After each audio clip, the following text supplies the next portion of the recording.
তোমরা যারা ঢাকা কেন্দ্রীয় বিশ্ববিদ্যালয়ে ভর্তি পরীক্ষা দেবে শিক্ষাবর্ষ 2025-26 তোমাদের সার্কুলার কেন দেরি হচ্ছে, কবে তোমাদের সার্কুলার প্রকাশ হবে, কবে তোমাদের ভর্তি পরীক্ষা হবে, A to Z তোমাদেরকে জানিয়ে দেবো। দেখো সার্কুলার ও ভর্তি পরীক্ষা নিয়ে তোমাদের সার্কুলার প্রকাশ করার কথা ছিল কিন্তু মে মাসের প্রথম সপ্তাহে, তবে তাদের বেশ কিছু জটিলতার কারণে কিন্তু প্রকাশে কিছুটা দেরি হচ্ছে।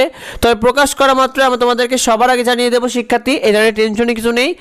পরীক্ষা হবে, দেখো সম্ভাব্য পরীক্ষা তোমাদের জুন মাসের মাঝামাঝিতে, এটা মাথায় রেখো, কারণ জুন মাসে মাঝামাঝিতে তাদের পরীক্ষা নেওয়ার চেষ্টা রয়েছে তাদের, সেখানে তোমরা মাথায় রেখো 11 জুন থেকে 25 জুনের মধ্যে তোমাদের পরীক্ষাগুলো কিন্তু হওয়ার কথা রয়েছে, সেখানে তোমরা এখন থেকে প্রস্তুতি নিতে থাকো।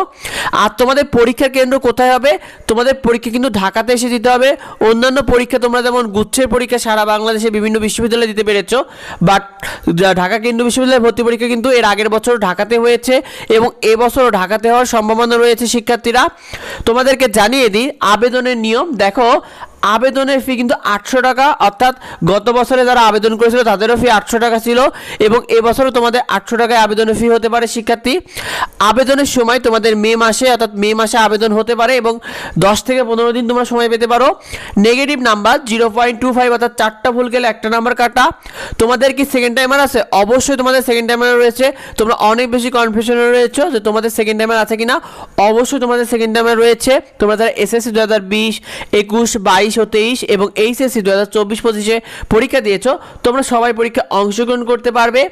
তোমরা নিজ ইউনিটে পরীক্ষা দিয়ে অন্য বিভাগের সাবজেক্টগুলো কিন্তু চয়েস দিতে পারবে। বিশেষ করে গুচ্ছের মতো তোমরা সায়েন্সে পরীক্ষা দিয়ে কমার্স আর্টসের সাবজেক্ট চয়েস দিতে পারবে, কমার্সের শিক্ষার্থীরা আর্টসের সাবজেক্টগুলো চয়েস দিতে পারবে, আর্টসের শিক্ষার্থীরা কমার্সের সাবজেক্টে চয়েস দিতে পারবে। এইভাবে তোমরা সাবজেক্ট চয়েস দিতে পারবে শিক্ষার্থী। তবে বিভাগ পরিবর্তনের জন্য আলাদাভাবে পরীক্ষা দেওয়া লাগবে না।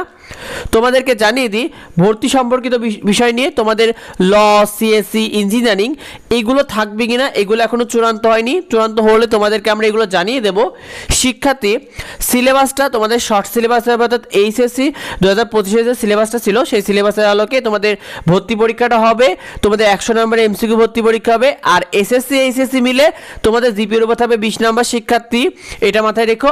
আর তোমাদের এ ইউনিটে বিজ্ঞান বিভাগে দুইটা মিলে এসএসসি এইচএসসি মিলে 7 পয়েন্ট টাকা লাগবে, বি ইউনিটে মানবিকে 6 পয়েন্ট টাকা লাগবে এসএসসি এইচএসসি মিলে, আর সি ইউনিট বাণিজ্য বিভাগে 6.5 টাকা লাগবে এসএসসি এইচএসসি মিলে। তো তোমরা এখন থেকে প্রস্তুতি নিতে থাকো আর নিয়মিত তোমাদেরকে আমরা আপডেট জানিয়ে দেবো। সেগুলো পেতে আমাদের এডুবঙ্গ ইউটিউব চ্যানেলকে সাবস্ক্রাইব করে রেখো। আর যদি কিছু জানার থাকে অবশ্যই ভিডিওতে কমেন্ট করে তোমাদের যাবতীয় প্রশ্ন উত্তর দেওয়া হবে। দেখা হবে পরবর্তী ভিডিওতে, পরবর্তী আপডেটে। ধন্যবাদ সবাইকে।